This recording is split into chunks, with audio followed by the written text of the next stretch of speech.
1857 के स्वतंत्रता संग्राम को दबाने में हालांकि अंग्रेजों ने सफलता पा ली थी, फिर भी विद्रोह की आग कई जगह सुलगती रही।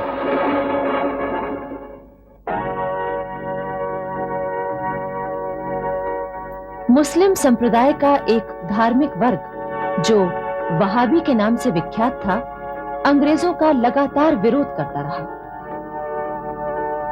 इस आंदोलन का जोर उत्तर भारत में था।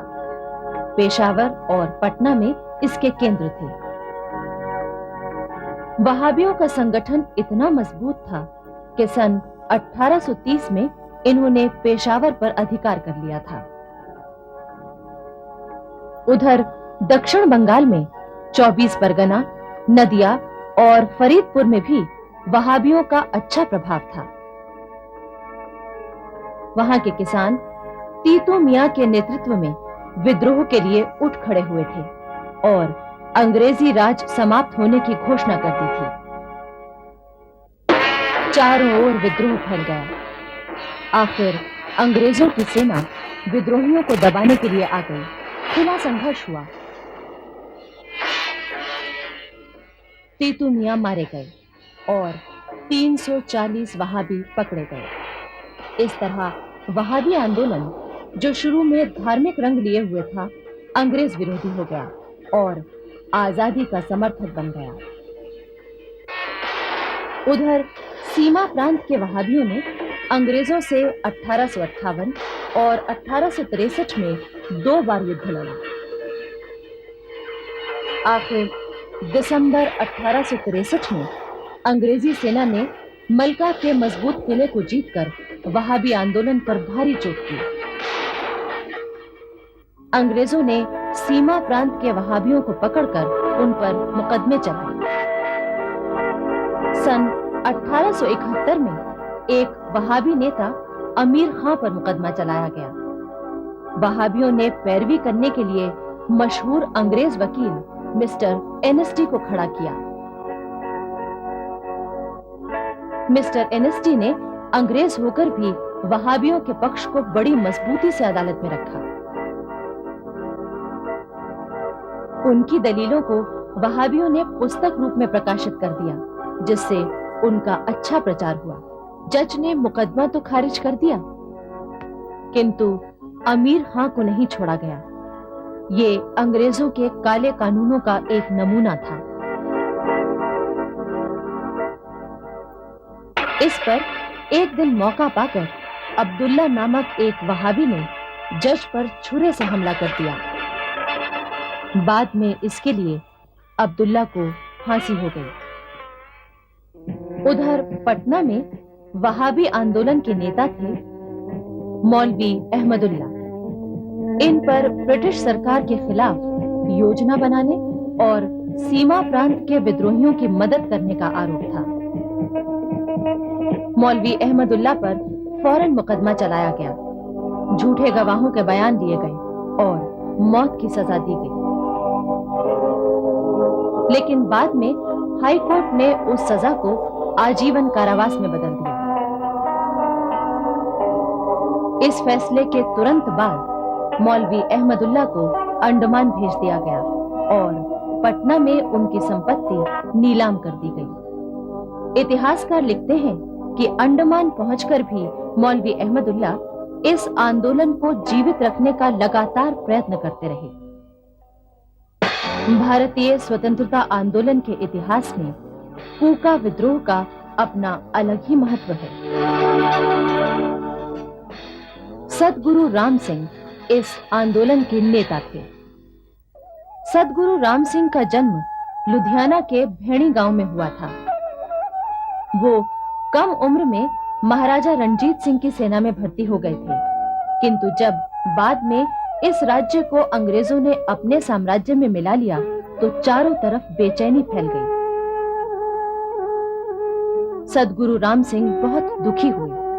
उन्होंने सोचा कि अंग्रेजों की गुलामी से छुटकारा पाने का अब कोई रास्ता नहीं है। इसलिए उन्होंने सब तरफ से ध्यान हटाकर भजन पूजन में मन लगा लिया। सद्गुरु राम सिंह की भक्ति का इतना यश फैला कि भेणी एक तीर्थ स्थान बन गया। अनेक लोग उनके शिष्य बन गए। उन्होंने इस नए संप्रदाय का नाम रखा कूका या नामधारी संप्रदाय। धीरे धीरे सद्गुरु राम सिंह के मन में विचार आया कि क्यों ना ऐसे भक्तों का एक संगठन बनाया जाए जो अंग्रेजों के खिलाफ काम करे। उन्हीं दिनों सद्गुरु राम सिंह की भेंट महाराष्ट्र से आए संत रामदास से हुई। देश की दिनों दिन बिगड़ती स्थिति, सूखा, अकाल, अंग्रेजों के जुल्म आदि विषयों पर बातचीत हुई। संत रामदास ने कहा कि इन समस्याओं का हल करने के लिए देश का आजाद होना जरूरी है। सद्गुरु राम सिंह ने असहयोग की नीति अपनाई। उन्होंने अपने शिष्यों से कहा, अंग्रेजों की अदालतों में न जाओ, उनके विद्यालयों में न पढ़ो। जब अंग्रेजों को सद्गुरु राम सिंह की असहयोग नीति और उनकी अलग से चलने वाली डाक व्यवस्था के बारे में पता चला तो वो चौकन्ने हो गए। सद्गुरु राम सिंह ने अपना काम गुप्त रीति से शुरू कर दिया। ये तय हुआ कि भीतर ही भीतर लोगों को अंग्रेजी राज के खिलाफ विद्रोह के लिए तैयार किया जाए। 5 वर्षों तक गुप्त रूप से काम चलता रहा। लेकिन एक दिन सद्गुरु के चेले यात्रा पर जा रहे थे कि एक शिष्य को कसाईयों ने घेर लिया, उल्टी सीधी सुनाई और अपमानित किया। क्रोध से भरा हुआ वो शिष्य सद्गुरु के पास आया, झगड़े की बात बताई और बोला, अब शांति से काम करना मुश्किल है, आप अभी विद्रोह के लिए आदेश दें। सद्गुरु ने शिष्यों को समझाया, पर वो आत्मा से बाहर हो चुके थे। वो मलेरकोटला के किले की ओर हथियार लेने के लिए दौड़ पड़े। हथियार लेकर वो सब युद्ध के लिए निकल पड़े। शिष्यों ने सद्गुरु की आज्ञा के बिना युद्ध छेड़ दिया था। सद्गुरु इस स्थिति से बहुत दुखी हुए। उन्होंने कहा, मैं उनका समर्थन कैसे करूं? उधर से अंग्रेज सेना आ गई। सभी शिष्य गिरफ्तार कर लिए गए और उन्हें तोपों के मुंह से बांधकर उड़ा दिया गया। इन्हीं विद्रोहियों में एक शिष्य 13 वर्ष का बालक था। अंग्रेज अफसर ने उससे कहा, अगर तुम कह दो कि सद्गुरु राम सिंह से तुम्हारा कोई संबंध नहीं है तो मैं तुम्हें छोड़ दूंगा। लेकिन अपने गुरु की बुराई सुनते ही उस बालक ने झपट कर अंग्रेज की दाढ़ी पकड़ ली। अंग्रेज अफसर और उसके सिपाहियों ने दाढ़ी छुड़ाने की बहुत कोशिश की, पर सफल न हुए। अफसर ने गुस्से में बालक का हाथ काटने का आदेश दे दिया। सिपाही ने पलक मारते ही बालक का हाथ काटकर अलग कर दिया और इसके बाद उन्होंने बालक के टुकड़े टुकड़े कर दिए। लेकिन शिष्यों की सद्गुरु के प्रति भावना को देखकर अंग्रेज परेशान हो उठे। उन्हें लगा कि एक दिन सद्गुरु राम सिंह एक बड़ी ताकत के रूप में सामने आ सकते हैं। इसलिए उन्हें मलेरकोटला में विद्रोह के आरोप में गिरफ्तार कर लिया गया। हालांकि उससे उनका कोई संबंध नहीं था। सद्गुरु राम सिंह और उनके कुछ अनुयायियों को रंगून भेज दिया गया, जहां 14 वर्ष बाद उनका देहांत हुआ। सद्गुरु राम सिंह देश की आजादी की लड़ाई में अपनी अमिट छाप छोड़ गए। उधर बिहार के संथालों ने एक बार फिर आजादी का नारा बुलंद किया। छोटा नागपुर क्षेत्र में संथालों ने इससे पहले भी सन 1855 में शोषण के विरुद्ध सशस्त्र क्रांति छेड़ दी थी। उस समय संथालों के 2 नेता सीधू और उसके भाई कालू ने 16 जुलाई 1856 को अंग्रेजों से पहली बार खुला युद्ध किया था। अंग्रेज पराजित हुए थे और वीरभूम और रानीगंज का बहुत सा क्षेत्र संथालों के कब्जे में आ गया था। फिर कलकत्ते की ओर बढ़ते हुए 30,000 संथालों से अंग्रेजों की भिड़ंत हुई। इस लड़ाई में 10,000 संथाल मारे गए। अंग्रेजों ने उन पर अपना आतंक जमा दिया। सन 1871 में पुनः संथाल विद्रोह भड़का, पर अंग्रेजों ने इसे दबा दिया। विद्रोह दब तो गया, पर बंद नहीं हुआ।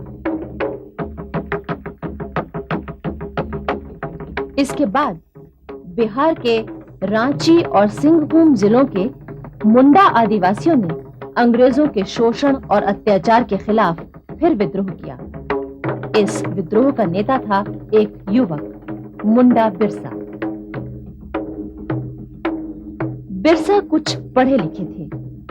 उन्होंने उस समय के समाज और शासन की स्थिति देखकर यह महसूस किया कि न्याय पर आधारित भूमि व्यवस्था और शोषण से बचने के लिए लंबा संघर्ष करना होगा। दूसरी ओर बिरसा ने आदिवासी समाज की जिस तरह सेवा की, उससे वो जल्दी ही लोकप्रिय हो गए। बिरसा ने जहां आदिवासियों में व्याप्त अंधविश्वासों को दूर किया, वहीं ईसाई मिशनरियों के फैलते प्रभाव को भी रोकने की कोशिश की। उन्होंने किसानों को शोषण के खिलाफ जगाया। आखिर मुंडा बिरसा की लोकप्रियता और शोषण विरोधी कार्यों को देखकर अंग्रेजों ने उन्हें गिरफ्तार करने की कोशिश की। इस पर मुंडा आदिवासियों ने जहाज छेड़ दिया। फिर भी अंग्रेजों ने बिरसा को एक रात गिरफ्तार कर ही लिया। बिरसा को 2 साल की सजा देकर हजारीबाग जेल में रखा गया। जेल में वो हमेशा आदिवासियों के अधिकारों की रक्षा के लिए सोचते रहते। 2 साल बाद जब मुंडा बिरसा जेल से छूटे, तो उन्होंने चलखेद में एक सभा की। प्राचीन मुंडा राज्य के ऐतिहासिक स्थलों और मंदिरों के दर्शनों की योजना और राजनैतिक चेतना जागृत करने की कार्रवाई शुरू की। इस पर अंग्रेज फिर उन्हें पकड़ने के लिए आए, पर मुंडा बिरसा कहां हाथ आने वाले थे। वो आदिवासियों का संगठन कर उन्हें विद्रोह के लिए तैयार करने में जुट गए। उन्होंने अपनी गतिविधियों का केंद्र डुम्बरी में बनाया, जो चारों ओर से पहाड़ियों से घिरा है। होली के अवसर पर आयोजित सभा में ब्रिटिश सरकार और महारानी विक्टोरिया के पुतले जलाए गए। इसके साथ ही बड़े पैमाने पर विद्रोह की योजना बनाई गई। ब्रिटिश अधिकारियों को हटाकर बिरसा के नेतृत्व में नए राज्य की स्थापना की तैयारी शुरू हो गई। आखिर योजना के अनुसार सिंहभूम जिले के चक्रधरपुर, रांची के खूंटी, कर्रा, तोरपा, तसार और बलिया में विद्रोह भड़क उठा। अंग्रेज सेना तुरंत विद्रोहियों को दबाने के लिए सक्रिय हो उठी। सैल रकाब की पहाड़ी पर जबरदस्त युद्ध हुआ। आदिवासी तीरों और पत्थरों से अंग्रेजों की गोलियों का मुकाबला कर रहे थे। चारों तरफ आतंक, दमन और अत्याचार का वातावरण फैल गया। भारी संख्या में आदिवासी मारे गए। विद्रोह एकदम ठंडा कर दिया गया। पर बिरसा पकड़ में नहीं आ रहे थे। अंग्रेजों ने उनकी गिरफ्तारी के लिए पुरस्कार घोषित किया। बिरसा किसी तरह जंगलों में छिपते भटकते समय काट रहे थे कि एक दिन उनके ही साथियों ने धन के लालच में उन्हें पकड़वा दिया। जेल की कैद में बिरसा का स्वास्थ्य बिगड़ गया और उनका देहांत हो गया। किंतु आज भी वहां बिरसा को देवताओं के समान पूजा जाता है।